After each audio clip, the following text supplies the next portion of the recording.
Hi అండి, చాతిలి బ్లాగ్స్కి స్వాగతం. ఈరోజు కూడా మనం శ్రీశైలంలో శివాజీ గోపురం దగ్గర ఒక మహాద్భుతాన్ని చూడబోతున్నాం. వీరెవరో చూడండి, విష్ణుమూర్తి హృదయంలో ఎవరున్నారో చూడండి. అలాగే వారి ఎదురుగుండానే శివుడి యొక్క హృదయంలో ఎవరున్నారో చూడండి.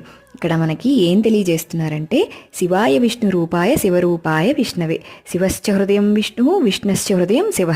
అంటే శివకేశవులకి అభేదం.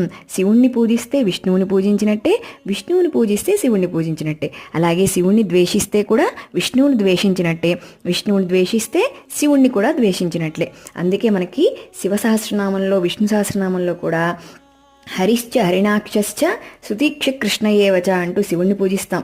అలాగే విష్ణు సహస్రనామంలో స్వయంభు శంభురాదిత్య, రుద్రో బహుశిరో బభ్రుః, భూతపతి, సర్వశర్వ శివస్థాణు అనే నామాలతో మనం శివుడి రూపంలో విష్ణువుని పూజిస్తూ ఉంటాం అన్నమాట. అందుకే శివకేశవులకి ఎప్పుడూ భేదం లేదు.